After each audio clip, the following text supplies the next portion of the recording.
Hey, what is up, everyone? Today we got a pretty unique story. It's narrated by Frederick. Get cozy and watch till the end, guys. There are names that echo through the ages like thunder rolling across distant mountains.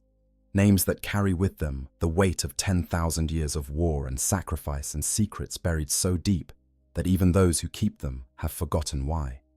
In the grim darkness of the far future, where humanity clings to survival against horrors beyond counting, there is one such name that demands reverence and inspires both awe and whispered uncertainty in equal measure. Lion L. Johnson, the Lion, the First, Lord of the Dark Angels and Primarch of the First Legion. To speak of the Lion is to speak of mysteries wrapped in shadows, of a warrior whose tactical brilliance was matched only by his inability to connect with those who served beside him, of a son whose loyalty to his father never wavered, even as the galaxy burned around him. But his story is one of survival against impossible odds, of brotherhood forged and brotherhood broken, of a homeworld destroyed and a legacy that would haunt his sons for 10 millennia. And now, after sleeping for longer than most civilizations endure, the Lion has returned to a galaxy that has changed in ways even a Primarch could not have imagined. Let me take you through the annals of time, back to an age before the Imperium, as we know it existed, to a world of darkness and deadly forests, where a child descended from the stars and somehow survived when all logic said he should have perished. Let me tell you the story of the first Primarch, the Knight of Caliban, the hunter of beasts, and the newly awakened guardian of an Imperium that desperately needs every hero it can find. This is the tale of Lionel Johnson. Close your eyes for a moment and imagine what it must be like to be something more than human, but somehow less. To possess capabilities that ordinary men can only dream of, yet to be unable to perform the simplest acts of emotional connection that even children manage without effort. To be designed for war, built for conquest, optimized for destruction, and then expected to also be a leader, a father figure, a symbol of hope for billions. This was the burden that every Primarch carried, but few bore it as heavily as the Lion. He was born from the Emperor's own genetic material, crafted in laboratorites that made the most advanced science of the age of technology look primitive. His very cells were engineered for excellence, his mind designed to process tactical information at speeds that would burn out the synapses of any normal human. His body built to withstand damage that would instantly kill a space marine. And yet for all these gifts, for all this power, he remained fundamentally incomplete. There was something missing in him, some capacity for warmth and connection that others seemed to possess naturally, but that remained forever beyond his grasp. Perhaps the Emperor intended this. Perhaps the cold precision that made the Lion such an effective weapon was not a flaw, but a feature, a deliberate design choice that sacrificed certain forms of human flourishing for enhanced combat capability. Or perhaps the years spent alone in the forests of Caliban, surviving among monsters when he should have been learning to be human, damaged something that could never be repaired. We will never know for certain. On what we know is that Lionel Johnson walked through his existence as a figure apart, respected but never loved, admired but never understood, followed but never truly connected to those who served him. The first among equals. Before we delve into the depths of the Lion's personal history, it serves us well to understand the context into which he was born. The Primarchs were no mere warriors, no simple generals or kings. They were demigods crafted by the Emperor of mankind himself in the secret laboratories beneath the Himalayan mountains on ancient Terra, each one designed to be a perfect synthesis of superhuman capability and strategic genius. 20 beings of unparalleled power, created to lead the Emperor's great crusade and reunite humanity under a single banner after the horror and isolation of old night. But the Chaos Gods, those malevolent intelligences that dwell within the roiling madness of the warp, could not allow such beings to exist unchallenged. In an act of spite and calculation that would reshape the galaxy's destiny, they ripped the infant Primarchs from the Emperor's laboratory and scattered them across the stars. casting them to distant worlds where they would grow to maturity far from their father's guidance. Each Primarch would be shaped by the world that raised him, molded by cultures and conflicts that would define their personalities and their legacies. The first legion of Space Marines, those genetically engineered warriors who carried the gene seed of their absent father, were the oldest, and for much of the Great Crusade, the largest of all the legions. They were the template upon which all other legions would be built, as the prototype soldiers whose exploits in the name of the Emperor established the very concept of what a Space Marine could be. These warriors bore the simple designation of the First Legion, lacking even a proper name for much of their early existence, for they were created before such individualized identities seemed necessary. The gene seed of Lionel Johnson coursed through their veins long before the lion himself was discovered, binding them to a Primarch they had never met, but whose genetic legacy they carried in every cell of their posthuman bodies.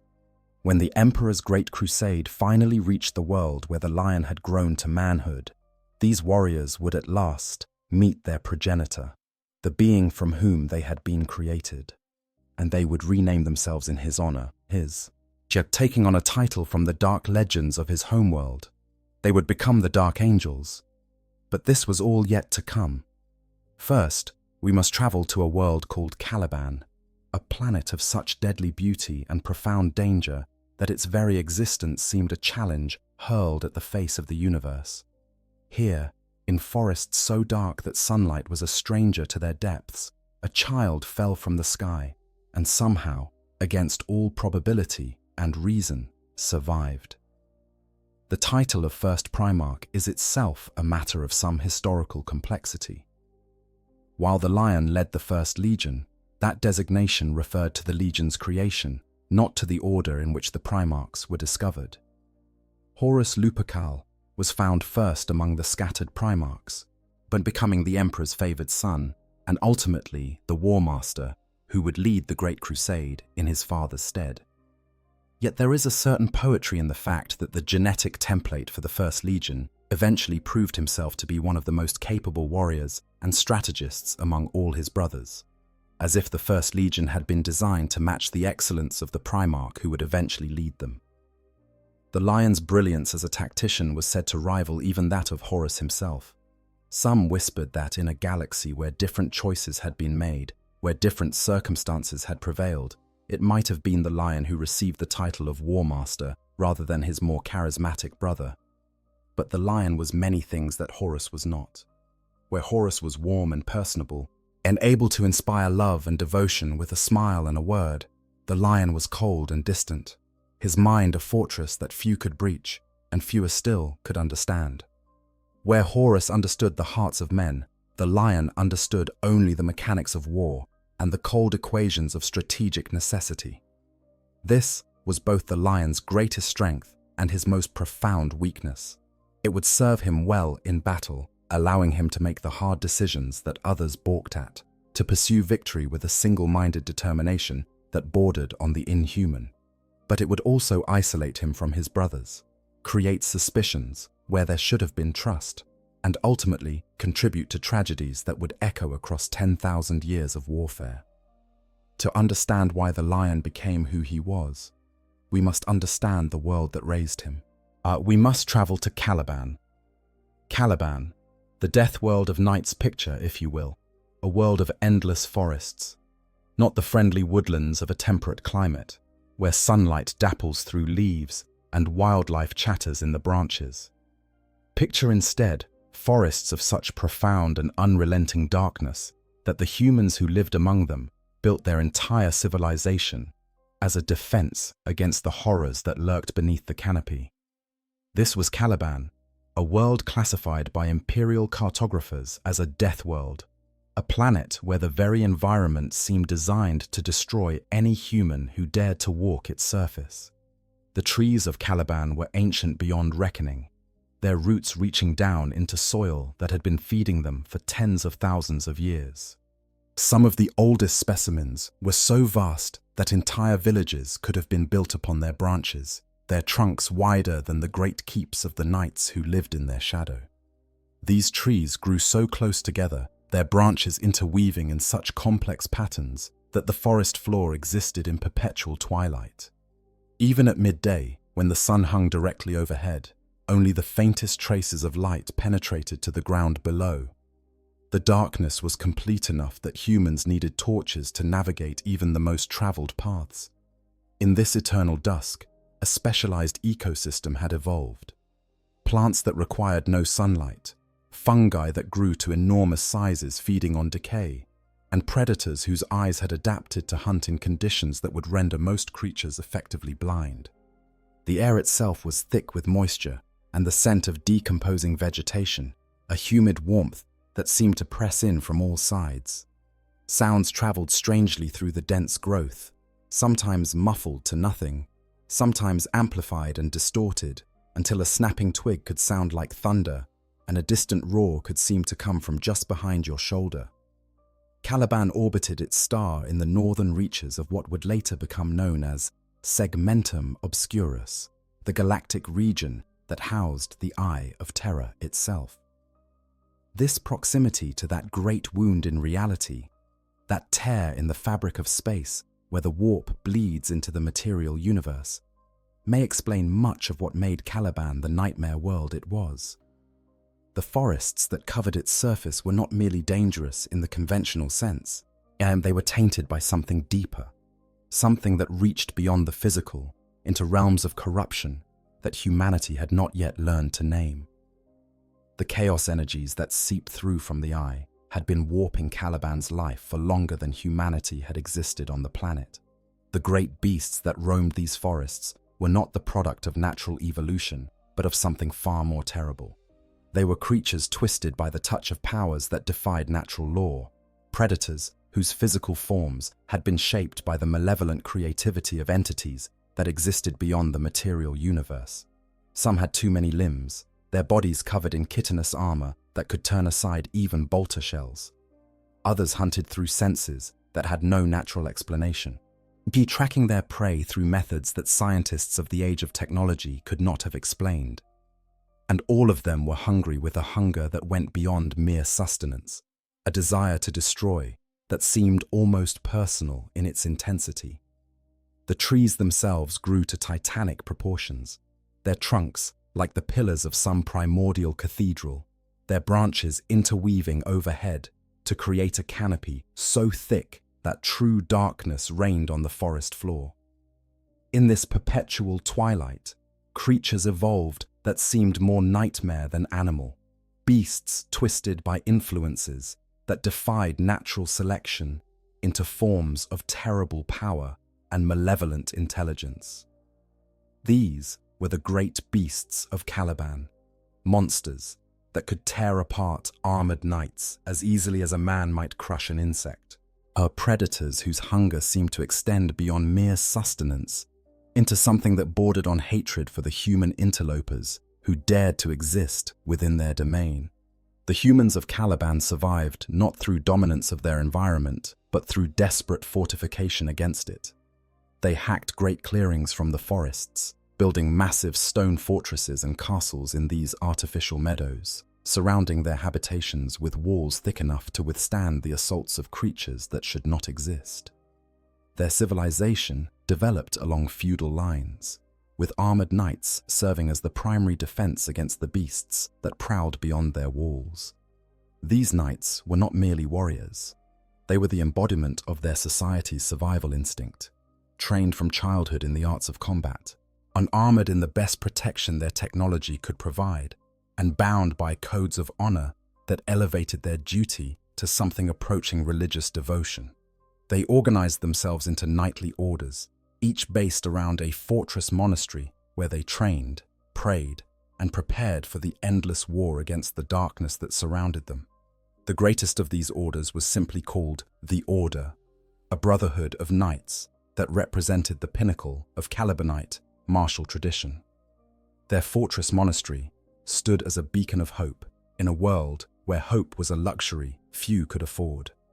Within its walls, young men were trained in swordsmanship and horsemanship, in the tactics of fighting creatures that outweighed them by tons and possessed natural weapons that could pierce the finest steel. But these knights rode out on quests into the depths of the forest, sometimes returning with tales of glory and beast heads to mount on their walls, sometimes not returning at all. The isolation of Caliban was complete. The warp storms that had ravaged the galaxy during the Age of Strife had cut the world off from the rest of humanity for thousands of years. No ships came from the stars. No word arrived from other worlds. The people of Caliban knew only their endless war against the forest and its inhabitants, a struggle that had gone on for so many generations that they could not remember any other way of existence. Technology had regressed without the support of wider human civilization. The Calibanites retained some remnants of more advanced ages, as including the bolt weapons that their knights carried and the suits of plate armor that protected them, but much of the knowledge required to create such things had been lost. Each suit of armor, each bolter, was a precious heirloom passed down through generations, maintained by artificers who preserved techniques they no longer fully understood. The Calibanites existed in a kind of technological twilight, possessing the tools of a more advanced age without the ability to reproduce them. Into this world of perpetual darkness and endless war, a child fell from the sky. The specifics of how the infant Primarch survived his arrival on Caliban are lost to history. The pod that carried him crashed somewhere deep in the forests, far from any human habitation, in regions where even the bravest knights feared to tread. By all rights, the infant should have died within minutes of his arrival. The creatures of the forest would have found such an easy meal irresistible, and even if they had not, exposure to the harsh environment would have claimed any normal child within hours. But Lion L. Johnson was no normal child. He was a Primarch, one of 20 beings created to be superhuman in every way that mattered. And even as an infant, his abilities set him apart from ordinary mortality. What happened during those first years of his existence on Caliban remains one of the great mysteries of Imperial history, a gap in the historical record that even the Dark Angels themselves cannot explain. All that is known is that the child survived, growing to something approaching adulthood in the deepest, darkest reaches of the forest, alone among creatures that should have destroyed him. The feral child. 10 years in darkness. For 10 years, perhaps longer, the being who would become Lion L. Johnson lived in the forests of Caliban with no human contact, no language, no culture to shape his developing mind. Try to imagine what that existence must have been like. A child, even a superhuman child, growing in complete isolation among creatures that wanted nothing more than to consume him. Every day, a fight for survival against predators whose power and ferocity defied natural law. Every night spent in darkness so complete that even enhanced eyes could barely penetrate it. Think about what it means to grow without words. Language is not merely a tool for communication, but a framework for understanding the world, and a structure that shapes how we think and what we can conceive of thinking about. The young Primarch had no such framework. His mind, designed for genius-level reasoning, had to develop its own ways of categorizing and understanding his environment. The concepts he formed during these years would have been utterly alien to any human psychologist, a taxonomy of existence built around survival rather than society, around hunting rather than relationships. He would have learned the patterns of the forest with the intensity that only a being fighting for survival can muster. The sounds that preceded danger, the smells that indicated prey, the subtle shifts in the air that warned of approaching predators. His senses, enhanced beyond human capability, would have drunk in data that most creatures could not even perceive. The ultrasonic communications of certain beasts, the pheromone trails that marked territorial boundaries, the minute vibrations in the ground that announced movement from miles away. All of this information would have been processed by a mind that had nothing else to think about, no distractions, no other priorities, only the eternal question of how to live until the next sunrise. The forests of Caliban were not merely dangerous, they were touched by something that the people of that world did not have words to describe, something that later imperial scholars would recognize as the influence of chaos seeping through from the nearby Eye of Terror. The great beasts that roamed these forests were not natural creatures, but something twisted, something corrupted by energies that warped flesh and spirit alike. To survive among them required more than physical prowess. It required an understanding of predator and prey that went beyond instinct into something approaching supernatural awareness. The young Primarch learned to hunt these beasts, to understand their patterns and their weaknesses, to strike from shadows and vanish before retaliation could come. He became a predator himself, perhaps the most dangerous predator the forests of Caliban had ever known. The beast that had terrorized humanity for countless generations became his prey, and slowly, impossibly, the child began to dominate an environment that should have destroyed him. Consider the psychological implications of such an existence. He had no concept of kindness because no one had ever shown him any.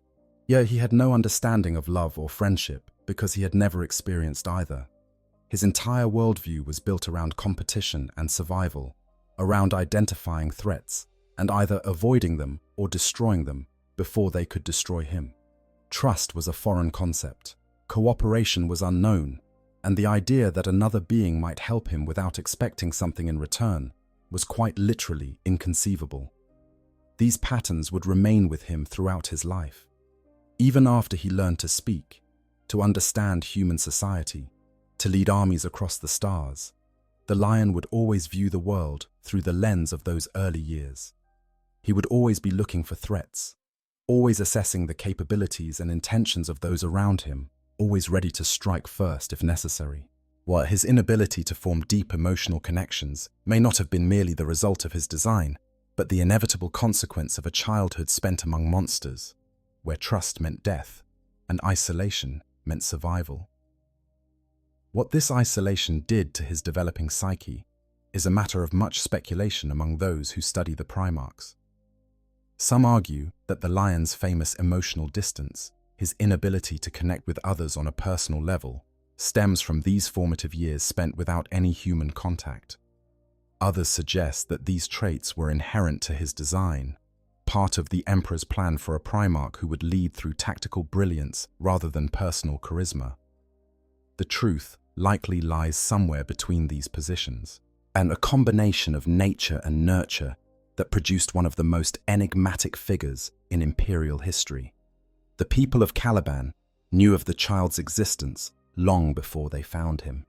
Legends had grown among the knights of a forest spirit, a presence in the deepest woods that was neither beast nor man, but something in between. Hunting parties reported finding the remains of great beasts that had been killed by something other than their traditional enemies, wounds that spoke of intelligence and purpose rather than mere animal conflict. Some knights claimed to have glimpsed a figure watching them from the shadows, a wild thing with eyes that gleamed with inhuman awareness before vanishing into the darkness. These stories spread through the fortress monasteries of Caliban, yet becoming part of the folklore that knights shared around their fires on long campaign nights. Most dismissed them as exaggeration or misidentification, the product of tired eyes and frightened imaginations. The forests of Caliban were strange enough without adding phantom figures to their dangers.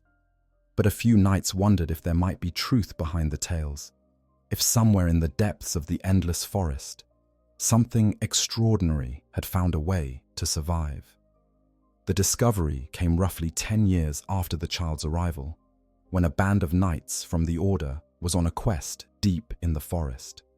These were experienced warriors, men who had faced the great beasts many times and lived to tell of it. They had ventured farther than most would dare, as pursuing rumors of a particularly dangerous beast that had been terrorizing outlying settlements. What they found instead would change the fate of their world and ultimately of the entire galaxy. The knights came upon the child, if child is even the right word for what they found, in a clearing where the bodies of several great beasts lay in various states of decay. The being before them was no ordinary youth.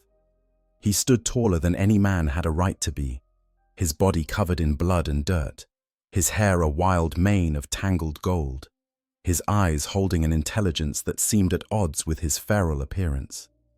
He looked at the knights not with fear, but with the wariness of a predator encountering others of dangerous capability, assessing them the way he might assess any potential threat. The knight's first instinct was to attack. But this being, whatever it was, did not belong. It looked wrong, felt wrong, radiated a presence that triggered every warning instinct bred into men who lived by such instincts. Several of them raised their weapons, prepared to cut down what they took to be another monster in a world full of monsters. But one knight held them back. His name was Luther. Luther, the brother who found him. Luther was not the greatest warrior among the knights of the order, though he was formidable enough. He was not the highest ranking, though his position commanded respect. What set Luther apart was something harder to define, a quality of perception that allowed him to see beyond the surface of things to the truth that lay beneath. Where his fellow knights saw a monster to be destroyed, Luther sensed something else entirely. He saw potential.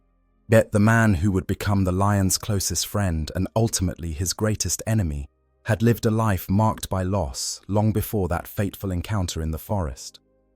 Luther had been married once, had fathered a daughter, and had lost both wife and child to circumstances that the historical records do not fully illuminate. Some sources suggest complications during childbirth, that grief upon grief that claims both mother and infant in a single terrible night. Whatever the specifics, Luther carried within him an emptiness that decades of service to the order had never filled. Perhaps it was this emptiness that allowed him to see the wild child differently than his companions did. Perhaps he recognized something of his own loss reflected in this feral figure. This being who had clearly survived against impossible odds, but in doing so had been denied everything that made life worth living. Or perhaps, as some have speculated, Luther possessed some measure of psychic sensitivity that allowed him to perceive the Primarch's true nature even through the layers of dirt and blood and animal behavior.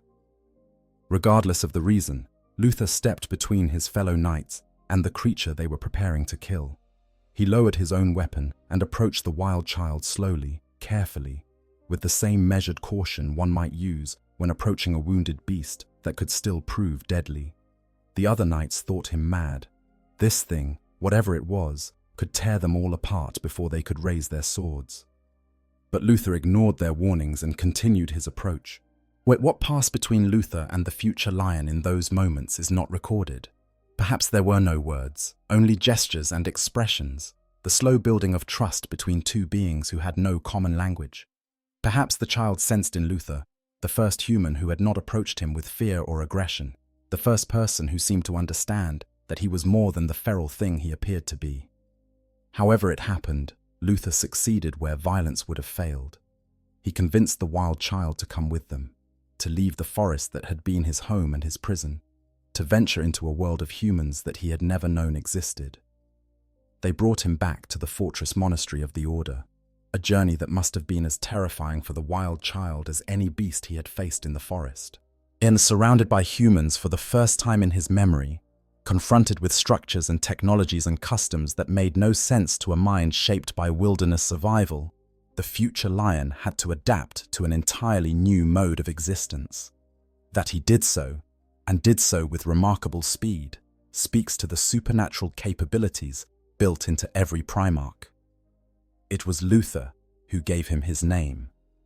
Lion L. Johnson, meaning the lion, son of the forest, in the ancient tongue of Caliban. The name honored both the circumstances of his discovery and the fierce nature that reminded Luther of the most dangerous of the great beasts, the Calibanite lions that were the apex predators of a world full of nightmares. It was a name that would ring through history, though neither Luther nor the newly named lion could have imagined how far that ringing would carry. Under Luther's guidance, the lion learned to speak, to read, to understand the complex social structures that governed human civilization on Caliban. He learned with a speed that astonished even those who had begun to suspect there was something more than human about this feral youth. Within weeks, he could communicate effectively. Within months, he could discuss philosophy and tactics with the learned masters of the Order. Within a year, he had surpassed most of his teachers in every field they could measure. The friendship between Luther and the Lion became the defining relationship in both their lives. Where the Lion was cold and analytical, Luther was warm and charismatic. Where the Lion struggled to understand the emotions and motivations of those around him, Luther moved through social situations with natural grace. But they complemented each other perfectly, Luther serving as the Lion's interpreter in the realm of human interaction, while the Lion's supernatural abilities elevated every endeavor they undertook together. Together, they rose through the ranks of the Order, Luther providing the oratory and personal charm that won them allies, while the Lion's tactical brilliance and combat prowess won them victories. They were an unbeatable team, the finest knights the Order had ever produced, and their fame spread to every corner of Caliban. Other knights sought to serve with them, to learn from them, to share in the glory they seemed to attract wherever they went. But even as their partnership flourished, a seed of something darker was taking root in Luther's heart. He had been the greatest knight of his generation before the Lion's arrival, and he had been destined for leadership, for glory, for a place in history that would outlive him by centuries. Now, no matter what he achieved, he was always second. The Lion's superhuman abilities meant that no ordinary man, however talented, could match him. Luther loved his friend, loved him as a brother, and perhaps more. But love does not always preclude envy. This small bitterness, barely acknowledged even to himself, would grow over the years to come. It would fester in the shadows of Luther's heart, nurtured by circumstance, and eventually by something far more terrible than simple jealousy. But that darkness was still far in the future.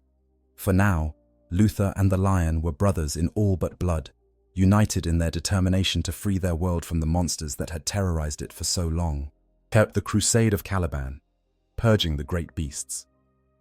The dream was simple in conception, but revolutionary in its implications.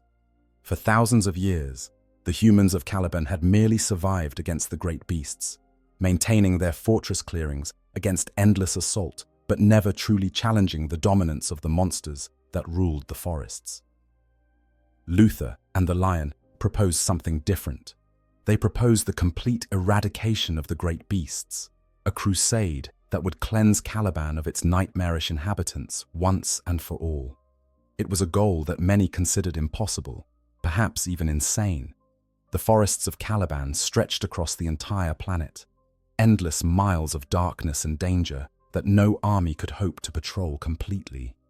The great beasts were not a single species, but a variety of creatures. Each adapted to different environments, each possessing different capabilities. To hunt them all would require resources that no single order possessed, coordination between groups that had often been rivals or even enemies. But Luther's oratory and the Lion's reputation combined to achieve what neither could have accomplished alone. Luther traveled to the fortress monasteries of every major knightly order on Caliban, speaking of the crusade, painting a vision of a world where children could play in sunlight and farmers could work their fields without fear. He appealed to honor and to duty, to the ancient oaths that bound all knights to the protection of humanity. And when words alone were not enough, the Lion accompanied him, his mere presence lending credibility to claims that might otherwise have seemed like fantasy. The Grand Masters of the knightly orders convened, something that had not happened in generations. Old rivalries were set aside, old grievances forgiven, as the vision of a Caliban freed from the great beasts united men who had never agreed on anything before. One by one, the orders pledged their support for the crusade. Knights who had spent their lives defending their own small territories now prepared to march against the darkness itself. The campaign that followed was the defining achievement of the Lion's pre-imperial career. He organized the disparate forces of Caliban into a unified military machine, developing strategies that maximized the effectiveness of their limited resources while minimizing casualties. Where previous generations had simply reacted to beast attacks, the Lion planned systematic extermination campaigns that pushed the monsters from one region to another, gradually compressing their territories until they could be hunted down and destroyed. The tactics he developed showed a mind that could hold entire planets in its awareness, tracking the movements of hundreds of hunting parties and thousands of beasts across a world-spanning battlefield. He seemed to know where the creatures would flee before they fled, positioning forces to intercept them or drive them into prepared kill zones. Casualties among the knights, while not eliminated, dropped dramatically compared to previous campaigns against the great beasts. The crusade lasted roughly a decade, a remarkably short time considering the scale of what it accomplished. One by one, as the regions of Caliban were cleared of their monstrous inhabitants, forests that had been forbidden territories for generations were open to human expansion. Settlements could now spread beyond their defensive walls. Farmland could be cultivated without the constant threat of beast attacks, and for the first time in living memory, the people of Caliban could look at the forests without fear. During this crusade, the lion and his forces confronted not only the common great beasts, but also dealt with the Knights of Lupus, one of the few knightly orders that refused to join the crusade, and were later revealed to have been corrupted by dark forces. These knights had studied forbidden knowledge, had made pacts with entities that should not exist, and had ultimately become as much of a threat to Caliban as the beasts they were supposed to fight. The lion hunted them down without mercy, destroying the order completely, and supposedly burning their libraries of forbidden lore. You know, I gotta be honest with you guys, the Lion is probably one of my favorite Primarchs to talk about because he's just so tragically relatable in a weird way. Like, here's this guy who's literally designed to be perfect, right? Superhuman in every way. But he still can't figure out how to just connect with people. And I think a lot of us know what that feels like on some level. Being good at something but still feeling like you're on the outside looking in. What really gets me is his relationship with Luther. That's just not betrayal. That's family falling apart. And the fact that the Lion couldn't bring himself to kill Luther at the end, that's the most human thing he ever did. But anyways, let's get back into it. Luther played his own crucial role in the crusade, though it was a different kind of role than the Lion's. While the Lion planned campaigns and led the most dangerous hunts, Luther managed the political aspects of the endeavor. He kept the disparate orders working together when old tensions threatened to resurface. He ensured that supplies reached forces in the field, that wounded knights received care, that the families of the fallen were honored. Without Luther's work behind the scenes, the crusade might well have collapsed under the weight of its own complexity. When the last of the great beasts was hunted down and destroyed, the people of Caliban erupted in celebration. A golden age dawned on a world that had known only darkness and fear for countless generations. In recognition of his achievements, Lionel Johnson was proclaimed the new Supreme Grand Master of the Order and effective ruler of all Caliban. The wild child who had been discovered in the forest had risen to become the most powerful man on his world. Luther stood beside his friend during the ceremonies, sharing in the triumph they had achieved together. But even as he smiled and accepted the accolades of the crowd, something inside him noted that the title had gone to the Lion alone. It was the Lion who was Supreme Grand Master now, not Luther. It was the Lion whose name was spoken with reverence, it whose legend would be passed down through generations. Luther had contributed just as much to their success, had worked just as hard, had risked just as much. But the glory belonged to the superhuman beside him, and always would. The first spark of what would become a consuming flame had been ignited. The coming of the Emperor. The new golden age of Caliban lasted only briefly before it was interrupted by the arrival of visitors from the stars. The warp storms that had isolated the world for millennia had finally calmed enough to allow travel, and the great crusade of the Emperor of mankind was sweeping across the galaxy, reuniting the scattered colonies of humanity under a single banner. Caliban's turn had come. The ships that descended from the sky were unlike anything the Calibanites had ever seen, a vast constructs of metal and power that made their own technology look primitive by comparison. The warriors who disembarked from these ships were even more impressive, giants in armor of ceramite and adamantium, carrying weapons that could level fortresses with a single volley. These were the Space Marines of the First Legion, the Emperor's own soldiers, and they had come to bring Caliban into the Imperium. The Lion met these warriors without fear, though he could sense immediately that they were somehow connected to him in ways he could not quite articulate. The gene seed that flowed through their veins was derived from his own genetic material, processed and implanted to transform ordinary men into superhuman warriors. They were his sons in a very real biological sense, though neither they nor he fully understood this connection at the time. And then the Emperor came. The meeting between father and son was immediate and profound. Sources from the time suggest that the Lion recognized the Emperor the moment he saw him, as if some deep genetic programming activated in that instant to identify his creator. The Emperor, for his part, looked upon the son he had created and been separated from, now grown to manhood and proven as a leader and warrior beyond any doubt. What passed between them in those first moments is not recorded, but the outcome was clear. Lionel Johnson knelt before the Emperor of mankind and swore his loyalty, delivering Caliban into the Imperium without a single shot being fired. The First Legion, which had operated without its Primarch for so long, finally had the leader it was designed to follow. In recognition of both the Legion's heritage and the dark legends of Caliban that had so shaped its new master, the First Legion was renamed. They became the Dark Angels. The transformation that followed was profound and in some ways disturbing for those who had known Caliban before. The Imperium's administrators descended upon the world with their own ideas about efficiency and productivity. The feudal structure that had governed Calibanite society for generations was swept away. The knightly orders were disbanded, their members either joining the Dark Angels, if young enough for the transformation process, or receiving genetic enhancements that would allow them to serve as something less than Space Marines, but more than ordinary men. Luther was among those too old to become a full Space Marine. He underwent the surgical enhancements that the Emperor's apothecaries could provide, becoming faster and stronger than any normal human. But he would never possess the full capabilities of a true Astartes.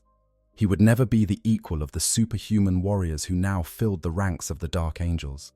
And he would never be the equal of his friend, the Lion, who as a Primarch stood above even his enhanced sons in capability and status. The irony of Luther's position must have been bitter indeed. He had saved the Lion's life, had raised him from a feral child to a leader of men, had been his partner and brother through years of war and triumph. Now he was demoted by biology, is reduced to a supporting role in an enterprise that had grown far beyond anything Caliban alone could offer. The Lion commanded a legion of superhuman warriors and led crusades across the stars. Luther managed a fortress on a world that was rapidly becoming a backwater. Caliban itself was transformed into a recruiting ground and training facility for the Dark Angels. Vast manufactories were built to produce the ammunition and equipment the Legion required. The ancient forests, those same forests that the Lion had worked so hard to cleanse of monsters, were cleared to make room for industrial operations. The warrior culture of the knights gave way to the production quotas of the Imperium.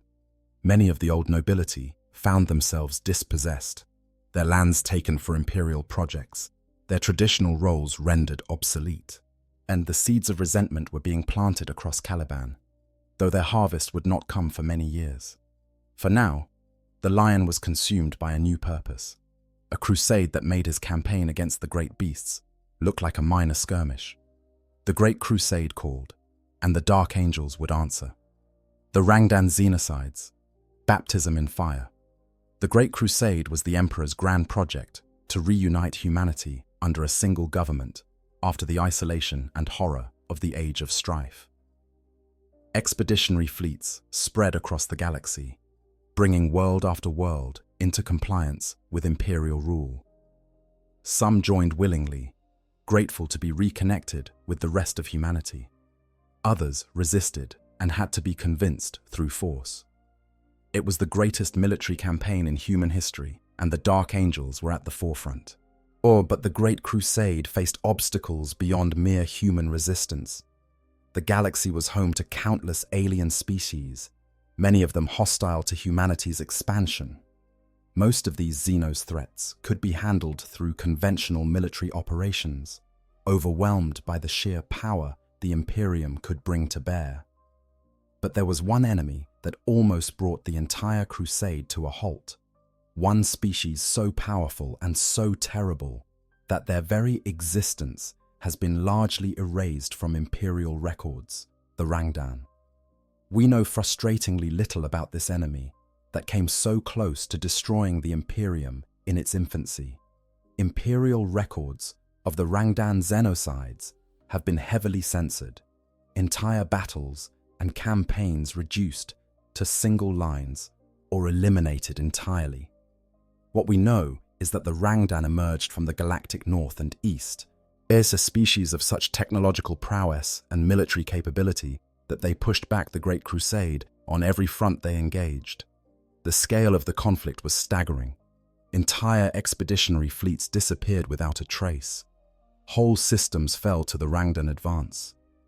Losses among the Space Marine legions reached levels that would not be seen again until the dark days of the Horus Heresy. Some sources suggest that as many as 2 entire legions may have been destroyed or rendered combat ineffective during these campaigns, their numbers so depleted that they had to be removed from Imperial records entirely. Into this desperate situation came Lionel Johnson and the Dark Angels. The First Legion was committed to the Rangdan Xenocides with full force, and the Lion himself took command of the overall war effort. This was his first true test as a Primarch, his first chance to demonstrate that his superhuman abilities extended beyond the confines of a single world.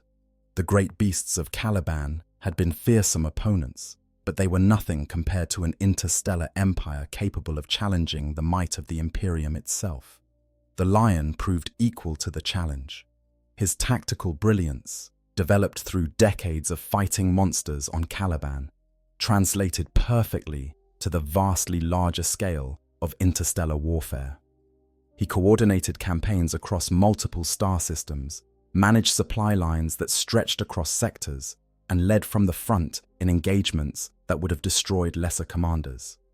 Dark Angels, who fought during this period, would later claim that the war would have been lost without the Lion's leadership, that he was quite literally the destroyer of the Rangdan, but victory came at a terrible cost. The Dark Angels suffered catastrophic losses during the Xenocides, with some estimates suggesting they lost over 50,000 Space Marines during the conflict. The legion that had been the largest and most powerful in the early Great Crusade was now severely diminished, its numbers reduced to a point where it would never fully recover its former prominence. Other legions, the Ultramarines, the Lunar Wolves, the Iron Hands, had retained their strength during this period, avoiding the meat grinder of the Rangdan Wars. They now eclipsed the First Legion in size, and some would argue, in status. It was during this period that the Lion received an unusual offer. A member of the 20th Legion, the mysterious Alpha Legion, approached him with a proposal. This operative, identifying himself as Alpharius despite the fact that the Alpha Legion's Primarch had not yet been discovered, offered to aid the Dark Angels against the Rangdan. In exchange, the Alpha Legion wanted the Dark Angels to maintain their prominence, to remain strong enough that the Lion might one day be made War Master. The title of War Master did not yet exist, but the Alpha Legion operative seemed to know that it would be created, and suggested that the Lion would be a better choice for the position than someone like Robuta Guilliman of the Ultramarines. The operative claimed that the Alpha Legion valued secrecy and indirect warfare, qualities they believed the Lion shared. Whether the Lion accepted this offer, and what exactly the Alpha Legion provided in return if he did, remains one of the many mysteries surrounding this period. The Rangdan were eventually defeated, their empire broken, and their species exterminated or driven back beyond the borders of Imperial space. The Great Crusade resumed its inexorable advance. But the Dark Angels emerged from the conflict changed. They had paid a price that no other legion had been required to pay. had sacrificed tens of thousands of their brothers to preserve the Imperium from a threat that most Imperial citizens would never even know existed. And they had developed a culture of secrecy, of operating independently and keeping their own counsel that would define them for millennia to come. The Great Crusade, glory and isolation. With the Rangdan threat eliminated, the Dark Angels rejoined the broader Great Crusade, prosecuting campaigns across the galaxy in the Emperor's name. The Lion led his legion from victory to victory, his tactical genius proving itself time and again against every enemy the galaxy could offer. But even as his reputation grew, so too did the isolation that had always been part of his nature. The Lion had difficulty understanding other people. This was not mere social awkwardness, but something deeper, a fundamental gap in his ability to perceive and respond to emotional cues that made meaningful connection with others nearly impossible. He could read a battlefield with supernatural clarity, anticipate the movements of enemy forces with uncanny accuracy, but the simple nuances of human interaction often escaped him entirely. He knew this about himself and admitted it freely, but knowing and correcting were two different things. This isolation extended even to his relationships with his brother Primarchs. Where other Primarchs formed close bonds with certain siblings, the Lion remained distant from all of them. He respected their abilities, could work with them when tactical necessity demanded, but true friendship seemed beyond his capacity. He trusted no one fully, kept his own counsel, and pursued his legion's objectives with a single-minded focus that sometimes put him at odds with the broader strategies of the Great Crusade. The feud with Lemon Russ of the Space Wolves exemplified this isolation perfectly. The two Primarchs first came into direct contact during the Dulan campaign, a joint operation against a human empire called the Fash Hegemony. The leader of this empire had insulted both the Emperor and Russ personally, but calling the Space Wolf Primarch the Emperor's lapdog. Russ, whose temper was as legendary as his combat prowess, swore to personally kill the rebel leader. The campaign should have been straightforward, but the Lion and Russ approached it with fundamentally different methodologies. Russ wanted immediate assault, a direct strike that would allow him to fulfill his oath as quickly as possible. The Lion insisted on proper reconnaissance and planning, spending days gathering intelligence and preparing a detailed assault plan, while Russ fumed at the delay. When the assault finally came, it was the Lion's careful planning that carried the day. Dark Angel's forces breached the enemy defenses with minimal casualties, while Space Wolves units, assigned to support roles, could only watch as their opportunity for glory slipped away. The Lion himself killed the rebel leader, striking him down on the fortress walls while Russ was still fighting through the outer defenses. Russ was furious. He stormed into the Dark Angel's headquarters and confronted the Lion directly, accusing him of stealing his kill and violating the agreement between them. The confrontation became physical, the two Primarchs wrestling for an entire day and night without either gaining clear advantage. Finally, Russ broke away, and in a sudden shift that characterized his mercurial nature, began to laugh at the absurdity of their situation. The Lion did not find it amusing. To him, Russ's initial blow had been treacherous, an attack without warning or justification. As Russ stood laughing, the Lion struck him down, knocking the Space Wolf unconscious with a single punch. By the time Russ recovered, the Dark Angels had already departed the planet, and a feud had been born that would persist for 10,000 years. This incident revealed much about the Lion's character. He could not understand why Russ found their fight amusing, could not grasp the emotional logic that allowed the Space Wolf to transition from rage to laughter, and expected the same transition from his opponent. The Lion saw only the facts of the situation. Russ had attacked him without provocation, had lost the fight, and had then lowered his guard, as if the matter were resolved when clearly it was not.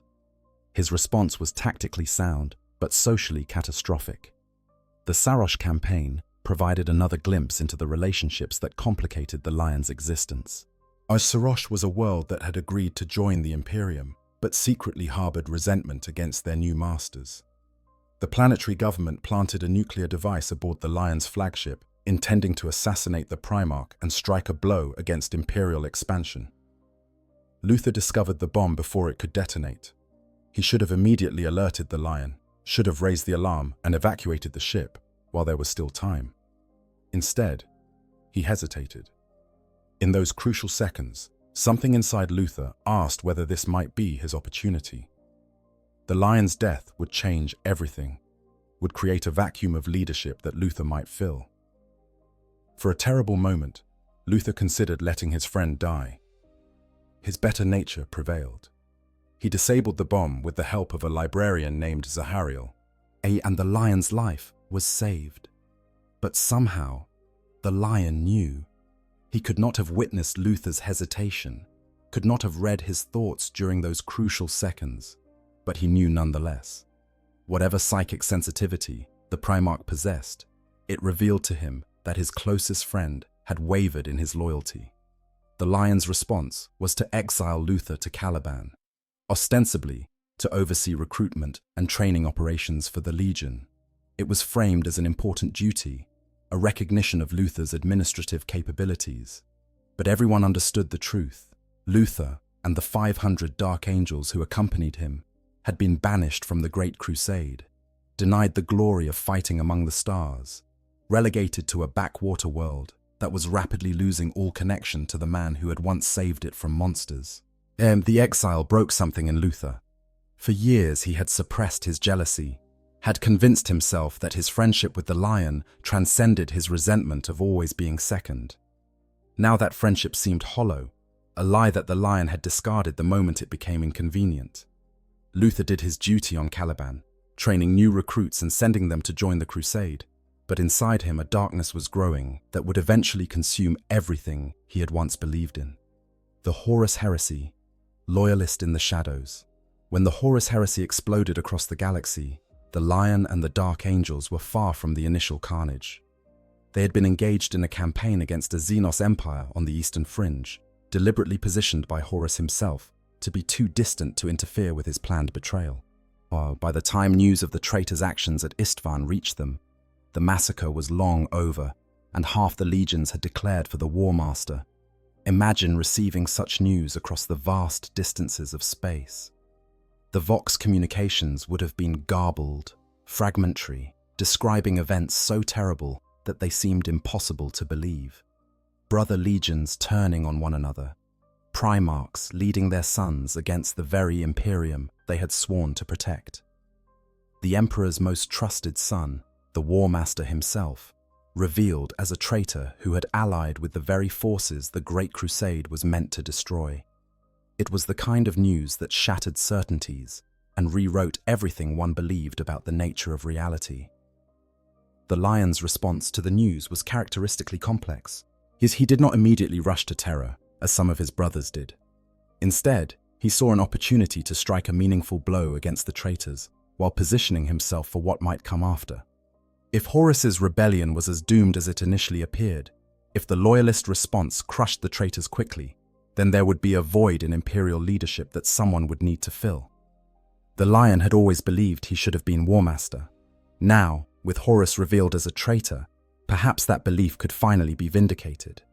This ambition was not, as some have suggested, a sign of disloyalty. The Lion never wavered in his dedication to the Emperor. But dedication to the Emperor and dedication to the Imperium as currently constituted were not necessarily the same thing. The Lion believed that he could serve his father better than Horus had, that his tactical brilliance and absolute loyalty made him the ideal choice to lead the Great Crusade in its second phase. He was not plotting against the Emperor. He was planning for a future in which the traitors were destroyed and new leadership was needed. The Lion raced to the forge world of Diamat, where he knew powerful siege weapons had been created early in the Great Crusade and then stored against future need. These weapons could turn the tide of any siege, and the Lion intended to ensure they did not fall into traitor hands. He succeeded in securing the weapons, beating Horus's forces to the prize. It was a significant tactical victory, evidence that the Lion's capabilities had not diminished during the years of the Great Crusade. But then he made a fateful decision. Another fleet arrived at Diamat, loyalist ships carrying Perturabo and his Iron Warriors Legion.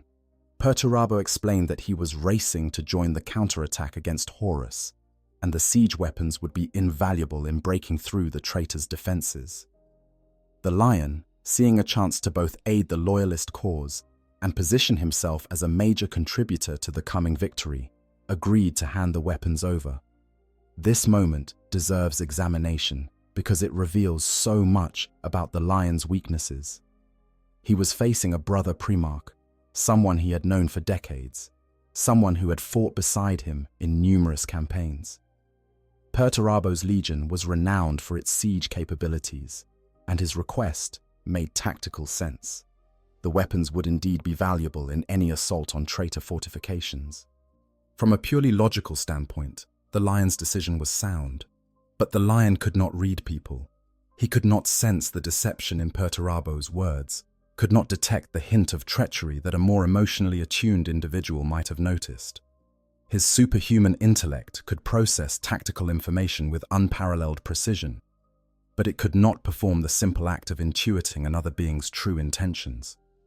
This was the same flaw that had plagued him his entire life, the same inability to understand others that had made Luther's jealousy invisible to him and had prevented him from forming true friendships with any of his brothers. It was a catastrophic mistake. Perturabo was not loyal. He had already decided to join Horus, and he would shortly reveal his treachery at the drop site massacre on Istvan V. That the siege weapons the Lion had worked so hard to secure would be turned against loyalist forces, contributing to one of the worst defeats the Imperium had ever suffered. Tens of thousands of space marines would die because the Lion had been unable to recognize a traitor standing in front of him. This error haunted the Lion throughout the heresy. He had been deceived by one of his brothers, had failed to recognize treachery in a way that contradicted his reputation for tactical brilliance.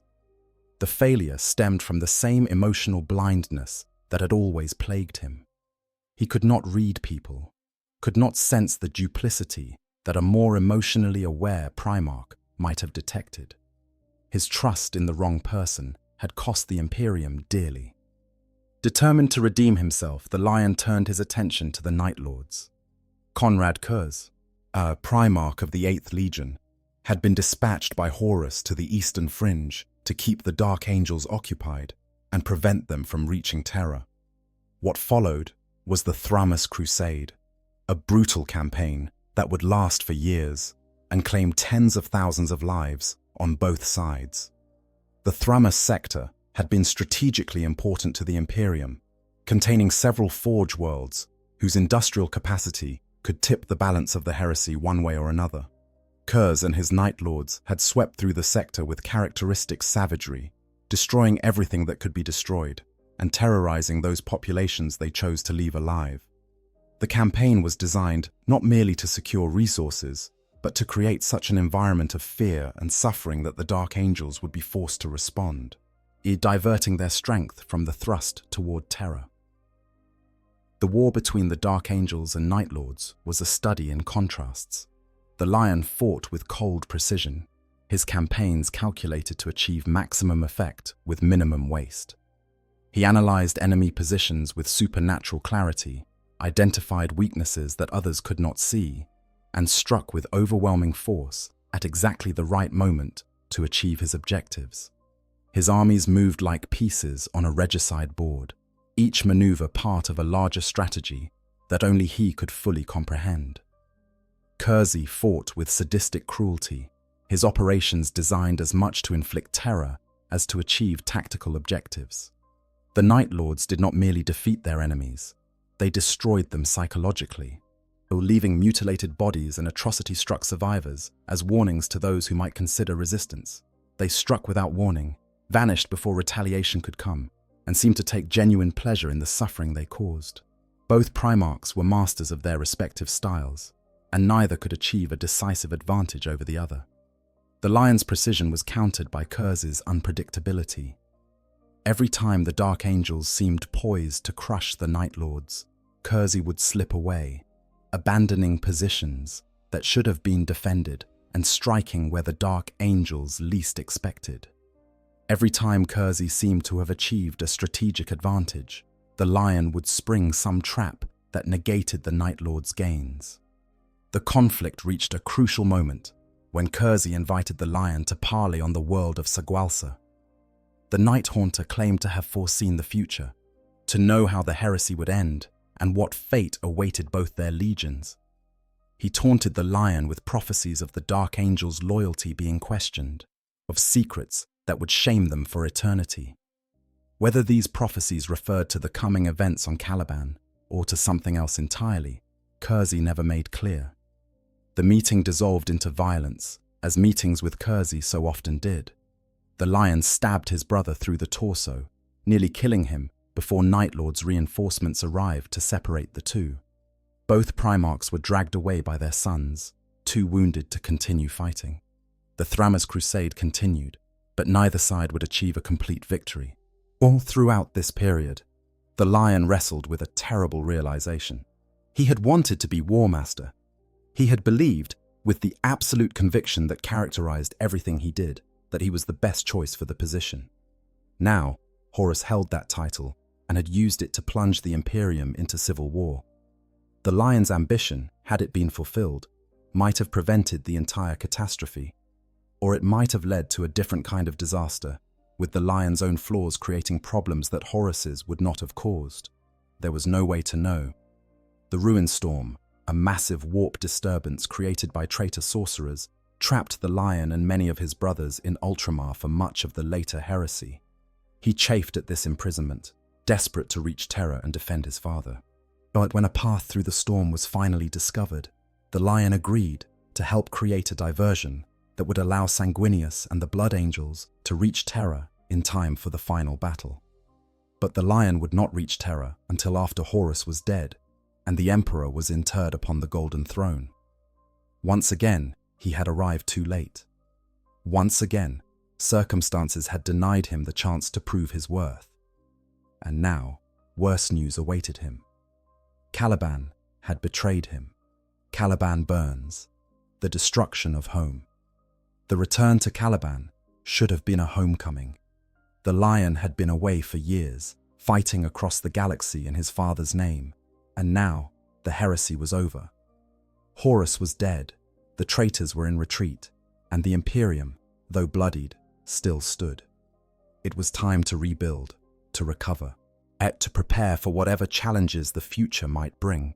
Instead, the lion found his homeworld had become enemy territory. Luther had not been idle during the years of the heresy. Left on Caliban with warriors who felt abandoned by their legion and a population increasingly resentful of imperial rule, he had slowly transformed from the lion's loyal friend into something else entirely.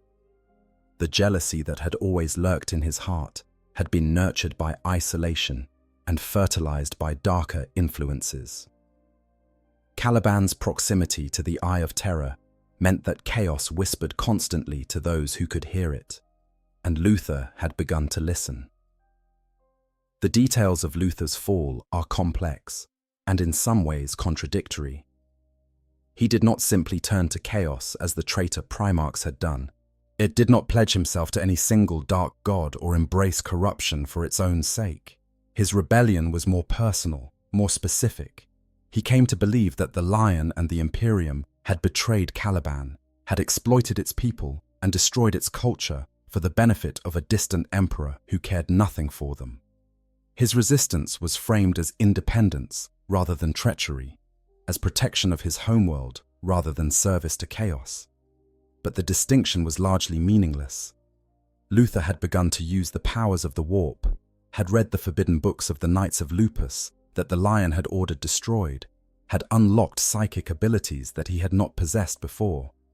Whatever his intentions, whatever justifications he constructed for his actions, he had been corrupted by the very forces that the Emperor's crusade was meant to destroy. The Dark Angels, who had been left on Caliban, had been drawn into Luther's rebellion. Some joined willingly, convinced by his arguments, or corrupted by the same influences that had claimed him. Others resisted, and were imprisoned or killed. By the time the Lion's fleet arrived in the Caliban system, the planet was a fortress held by traitors who had once been his most loyal sons. The fleet's approach was met with weapons fire. The defensive batteries of Caliban, batteries that the Lion himself had overseen the installation of, opened up on the returning Dark Angels with full fury. Ships were destroyed before they could even attempt to communicate. The message was clear.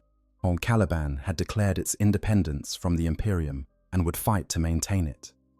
The Lion's rage was terrible to behold.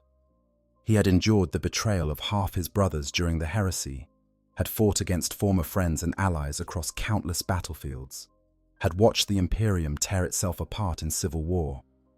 And now his own homeworld, the place he had saved from monsters and raised to civilization, had joined the list of traitors. The place where he had first learned what it meant to be human was now in the hands of those who had rejected everything he stood for. The orbital bombardment was devastating.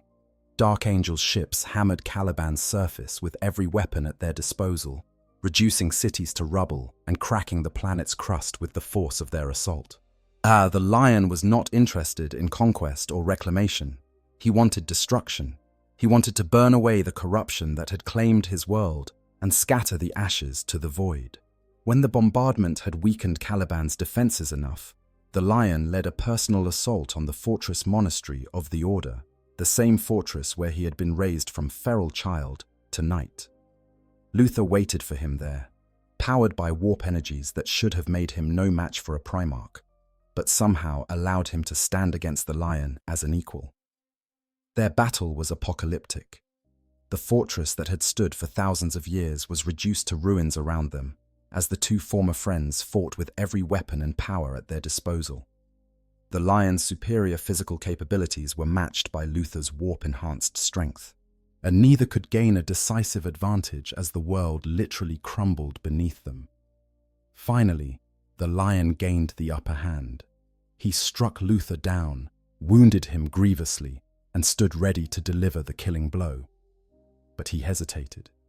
This was Luther, the man who had saved his life, who had given him his name, who had been his brother in everything but blood. Despite everything Luther had done, despite the betrayal and the corruption and the war, the Lion could not bring himself to kill him. That hesitation cost him everything.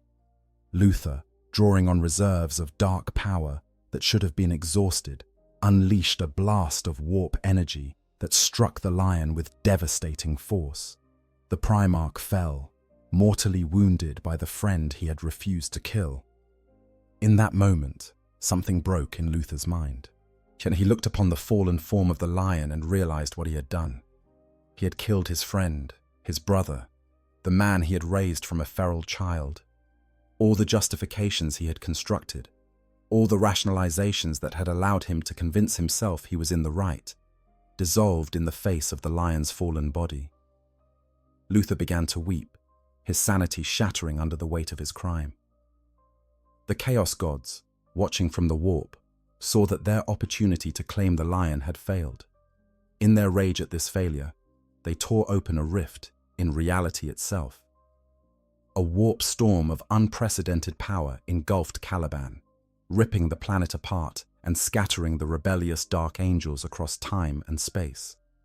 These scattered traitors would become known as the Fallen, hunted by their former brothers for the next 10,000 years.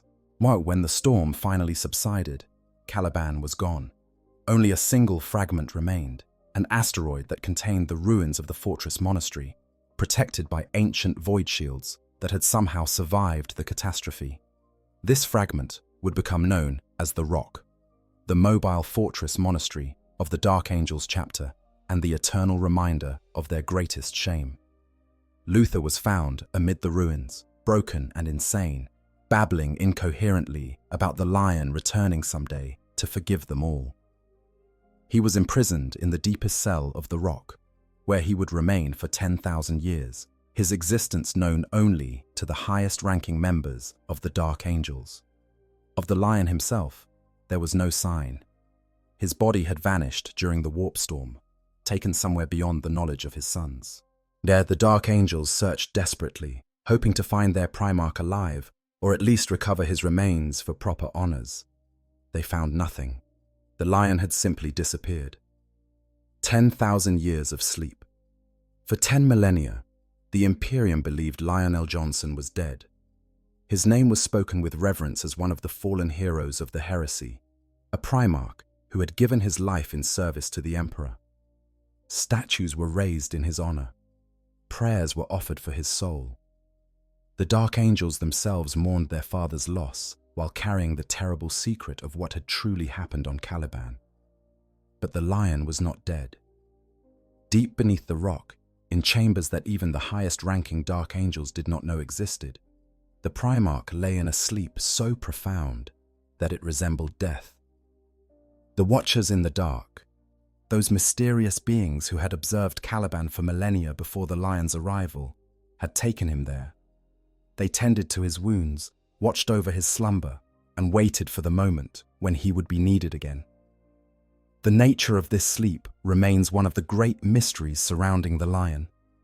Unlike Rabuta Gilliman, who was placed in stasis after being wounded by Fulgrim and spent the intervening millennia in suspended animation, the lion appears to have been truly alive during his long slumber. He aged, however slowly, his body healed, drawing on regenerative capabilities that even other Primarchs might not possess.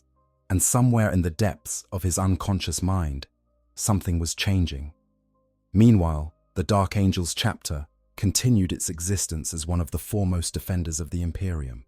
And they were among the Space Marine legions that were divided during the Second Founding, their massive legion broken into smaller chapters to prevent any future Horus from wielding too much power. The Dark Angels kept the name and the primary colors of the original legion, while their successor chapters took on new identities but maintained their connection to the parent chapter through shared secrets and shared shame. For the hunt for the fallen never ended. The Dark Angels and their successors, collectively known as the Unforgiven, devoted enormous resources to tracking down and capturing the scattered traitors from Caliban. Each fallen was brought back to the Rock, where interrogator chaplains used every method at their disposal to extract a confession of their sins.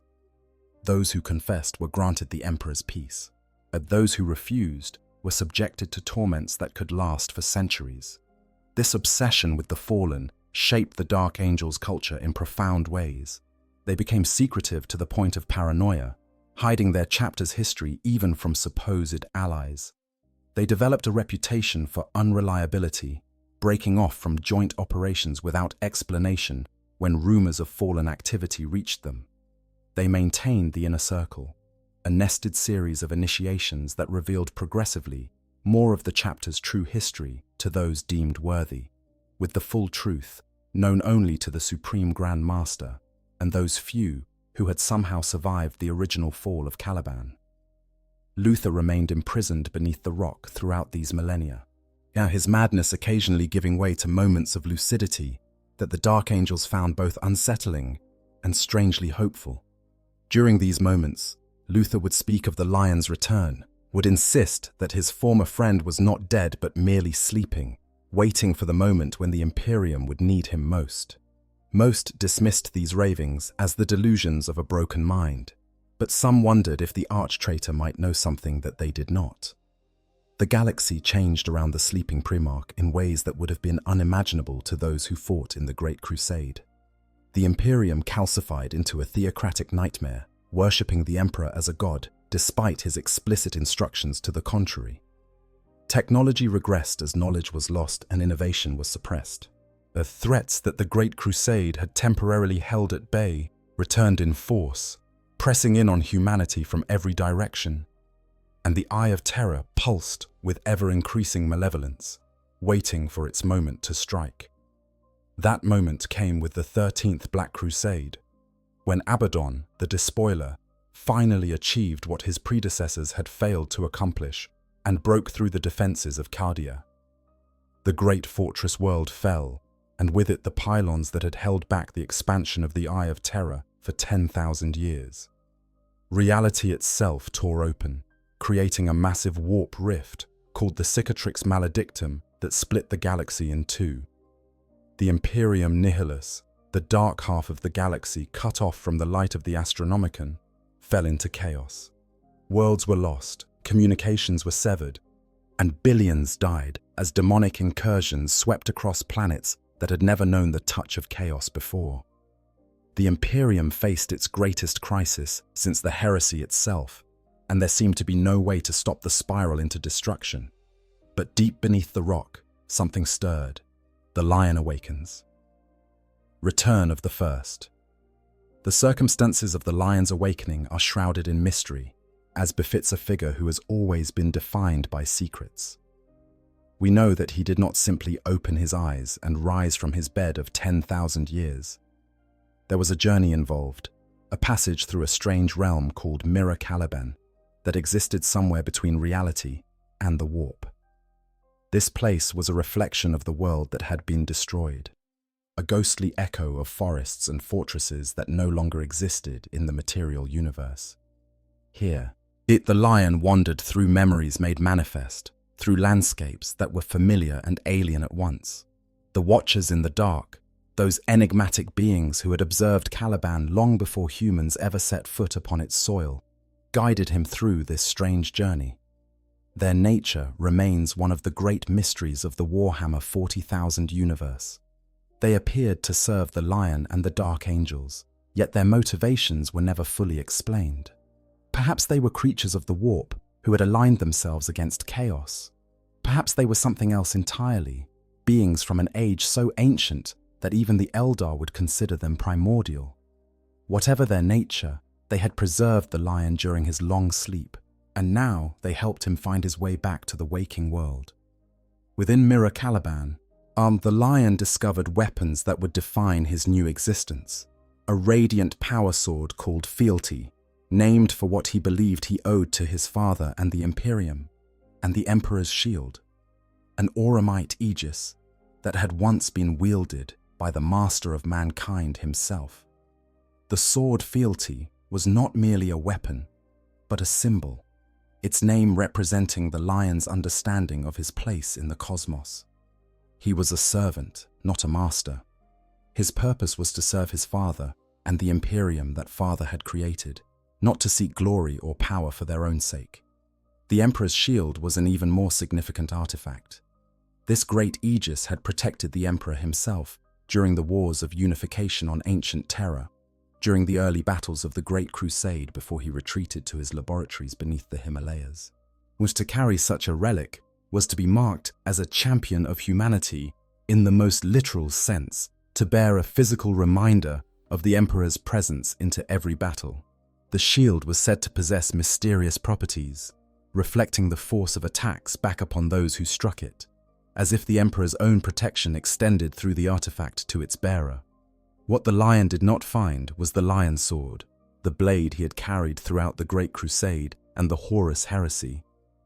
That weapon remained in the possession of Cypher, the mysterious fallen angel who had eluded capture for 10,000 years while carrying out some purpose that no one else could understand. The Lion's original sword was broken, its pieces scattered, its fate intertwined with secrets that not even the awakened Primarch could fully unravel. Yet this missing blade would become yet another thread in the complex web of mysteries that surrounded the Dark Angels. The Lion emerged into a galaxy that was both familiar and utterly alien. The Imperium still stood, still fought against the enemies that threatened humanity's existence, but it was not the Imperium he remembered. The Emperor was entombed upon the Golden Throne, his body a withered husk kept alive only by the sacrifice of 1,000 psychers each day. The vibrant, expanding civilization of the Great Crusade had become a stagnant theocracy, its people worshipping the Emperor as a god despite his explicit instructions to the contrary. Technology had regressed in many areas, the understanding of the ancients replaced by ritual and superstition. His brothers were mostly dead or lost, and with only Robuta Guilliman known to have returned from whatever fate had claimed him. The Primarchs, who had once walked as demigods among men, were now legends, their names invoked in prayer rather than spoken in conversation. The Lion found himself one of only 2 of his kind still walking in the material universe, a living relic of an age that most of the Imperium's citizens knew only as distant history. The chapters that carried his gene seed were strangers to him, organizations that had existed for 10,000 years without his guidance. The Dark Angels he met were not the warriors he remembered, not the brothers who had fought beside him across the galaxy. They were their descendants many times removed, carrying the same gene seed, but shaped by 10 millennia of experiences that the Lion had not shared. Well, they knew him only as a legend, a figure from ancient texts and sacred histories. Meeting him was like meeting a myth made flesh. But some things remained constant. The enemies of humanity still pressed in on all sides. Chaos still whispered its promises of power and pleasure and freedom from the Emperor's tyranny. And the Dark Angels still carried the shame of Caliban, still hunted the fallen with obsessive determination, still kept secrets that threatened to destroy them if ever revealed. The Lion's first actions upon his return set a new course for his sons that would have shocked the Dark Angels of previous generations. He sought out the fallen, not to condemn them, but to judge them individually. Those who had fallen to chaos, who had embraced corruption and become servants of the dark gods, he destroyed without mercy. While his sword fealty sang through corrupted flesh, cutting down those who had betrayed everything the Emperor stood for. These traitors deserved no second chances, no opportunities for redemption. They had made their choice 10,000 years ago, and that choice could not be unmade. But those who had simply been on the wrong side of an ancient civil war, who had followed Luther out of loyalty or confusion rather than treachery, he offered something unprecedented: forgiveness. The Lion understood, as his sons had not allowed themselves to understand, that the conflict on Caliban had been more complex than a simple battle between good and evil. Some of those who had opposed him had done so because they genuinely believed he had betrayed them. Some had been deceived by Luther's oratory. Some had simply been caught up in events beyond their control. Young warriors, forced to choose a side without fully understanding what that choice meant. These redeemed fallen became the risen, a personal guard sworn directly to the Lion's service. They were living proof that the past need not define the future, that even those who had erred could find their way back to the Emperor's light. It was a profound statement about how the newly awakened Primarch intended to lead his legion. The sins of 10,000 years ago could be forgiven if repentance was genuine.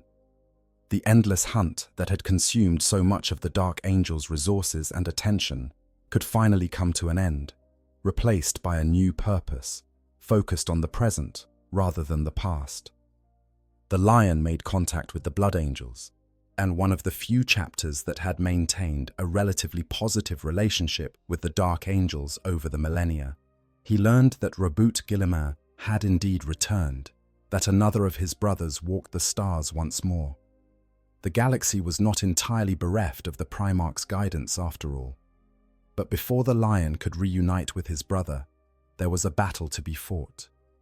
The demon Vashtor, a powerful entity from the warp known as the Archiphane, had used his techno-sorcery to transform the ruins of Caliban into a demonic world called Wormwood. This corruption of his homeworld was an affront that the Lion could not allow to stand. He led forces to Wormwood, determined to cleanse it of the taint that had claimed it. There, on the corrupted ground of what had once been his home, the Lion faced his brother Angron. Angron, the Primarch of the World Eaters, had been one of the first to fall during the heresy. The butcher's nails, implanted in his brain, had driven him to madness long before chaos claimed his soul, and his transformation into a demon prince had only amplified the rage that had always defined him. He had been summoned to Wormwood by the enemies of the Imperium, a weapon pointed at the Lion's heart. The duel between the two Primarchs was one for the ages. Angron fought with the unstoppable fury of a being who had transcended mortal flesh, his every blow carrying the power of Horn himself. The Lion fought with the cold precision that had always been his hallmark, reading his brother's movements and turning them against him. Where Angron relied on overwhelming force, the Lion relied on patience and timing. Commander Dante of the Blood Angels had arrived to aid in the battle, and his intervention bought the Lion crucial moments. But it was the Lion who struck the final blow. using the Emperor's shield to deflect Angron's own attack and drive the tip of fealty into the demon Primarch's throat. The Emperor's shield, reflecting the force of Angron's strike with equal fury, smashed through the demon's skull and banished him back to the warp. It was a victory that announced to the galaxy that Lionel Johnson had returned. The first Primarch, the Knight of Caliban, the Hunter of Beasts, was awake once more. And he had lost none of his lethality during his long sleep. In the grim darkness of the far future, where there is only war and the laughter of thirsting gods, the return of a single hero might seem insignificant against the scale of the threats arrayed against humanity. What is one Primarch against the endless hordes of chaos, the consuming hunger of the Tyranids, the rising power of the awakening Necrons? What can any single being accomplish when entire star systems fall into darkness every day? But hope is not measured in strategic assessments or casualty projections. Hope is the light that burns in the hearts of those who refuse to surrender, who continue fighting even when all logic says they should submit. And the return of Lionel Johnson has kindled that light in hearts across the galaxy. Consider what the lion represents to the beleaguered defenders of the Imperium Nihilus. For 10,000 years, they have fought alone, cut off from the Astronomican's guiding light, as abandoned by a distant government that cannot even contact them, let alone send reinforcements. They have watched worlds fall to demonic incursion, have seen friends and family consumed by horrors from the warp, have faced the very real possibility that humanity's time in the galaxy is coming to an end. In such circumstances, despair is not merely understandable, but logical. What hope can exist when the universe itself seems aligned against your survival? And then a giant appears from the mists, a being of legend, a demigod from the Age of Heroes, walking among them with a blazing sword and an indomitable shield. The stories spread faster than any Vox transmission could carry them. On worlds where the Astronomican does not shine, where astropaths cannot send their messages, where all seems lost, there are now tales of the Cowl Giant who strikes down monsters and vanishes before anyone can identify him. These stories become more than mere gossip. They become articles of faith, proof that the Emperor has not abandoned his children, that heroes still walk among them, that victory remains possible.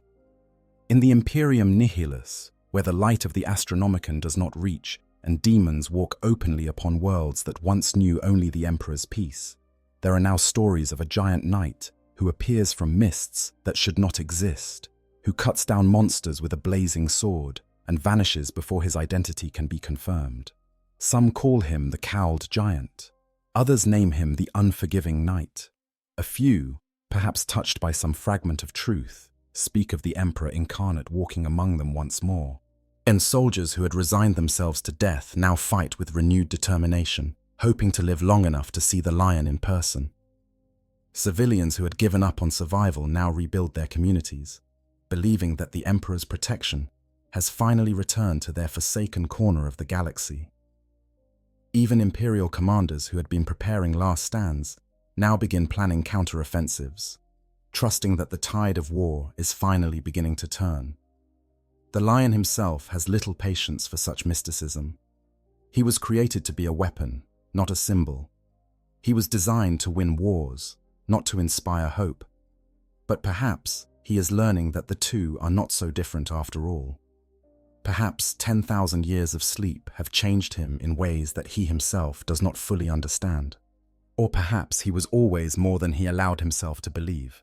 A Primarch whose isolation was self-imposed rather than inevitable, whose inability to connect with others was a choice that he can now choose differently. There are hints in the accounts of those who have met him since his awakening that the lion is somehow different from the distant, emotionally cold figure of legend. He speaks of duty and service, yes, but also of redemption and second chances. He has forgiven fallen who would have been tortured to death by the dark angels of previous generations. He has expressed something approaching warmth when discussing his father and the Imperium that father created. Perhaps the solitude of 10,000 years gave him time to reflect, to understand things about himself that he had never had the leisure to examine during the frenetic pace of the Great Crusade and the Heresy. Or perhaps, as some whisper, the lion who returned is not entirely the same being who fell on Caliban. The warp is a strange realm, and those who pass through it are often changed in ways both subtle and profound. The 10 millennia spent in a state between life and death, in the care of beings whose nature remains fundamentally mysterious, may have altered the Primarch in ways that even he does not fully comprehend. The lion of the 41st millennium may be a new creation, built on the foundation of the old, but incorporating elements that did not exist before. The Dark Angels and their successor chapters are changing too, us transformed by their Father's return and his unexpected mercy toward those they have hunted for millennia. The shame of Caliban remains, can never be fully erased, but it need no longer define them. They can be something more than the keepers of secrets and the hunters of ghosts. They can be what the lion always believed they were: the First Legion, defenders of humanity, angels of death to the Emperor's enemies. The future remains uncertain. The cicatrix maledictum still splits the galaxy.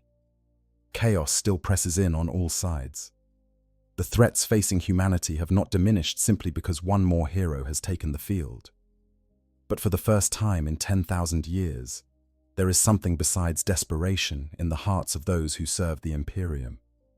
There is the lion, and wherever the lion walks, the enemies of mankind should tremble. Oh, thank you so much for joining me on this journey through the history of one of the most fascinating figures in the Warhammer 40,000 universe. The lion's story is one of survival and sacrifice, of glory and shame, of a 10,000-year sleep and an awakening into a galaxy that desperately needs heroes. If you enjoyed this exploration of the first Primarch's legend, please consider subscribing to the channel and hitting that like button. Your support helps me continue creating content that explores the rich lore of the 41st millennium and beyond. The Lionel Johnson is a character who defies easy categorization. He is a hero who has saved countless worlds and a leader who failed to prevent tragedies that could have been avoided. But he is a warrior of unmatched skill and a man who struggled his entire existence to understand even the simplest emotional interactions. He is the Primarch who should perhaps have been War Master, and the Primarch whose flaws might have made him an even worse choice than Horus proved to be. What makes him compelling is precisely this complexity. In a universe often painted in stark blacks and whites, the lion exists in shades of grey. His loyalty to the Emperor is absolute, yet his ambition for power is undeniable. His tactical brilliance is unquestionable, yet his inability to read people has cost the Imperium dearly.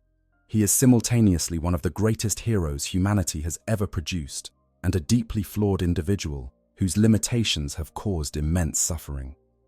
Now he walks the galaxy once more, older and perhaps wiser, bearing weapons given to him by forces both mysterious and divine. The question that faces the Imperium is not merely whether the lion can help defeat its enemies, but whether he has learned from the mistakes of the past. Can the Knight of Caliban become something more than a weapon? Can the first Primarch finally connect with those he serves alongside? These questions will be answered in the battles to come. Until next time, may the Emperor protect you, and may your own vigil be shorter than the lion's, but no less meaningful. I hope you guys enjoyed the story. Make sure to hit the subscribe, like, share button, whatever you want. Give me some feedback if there's any. And yeah, sleep well.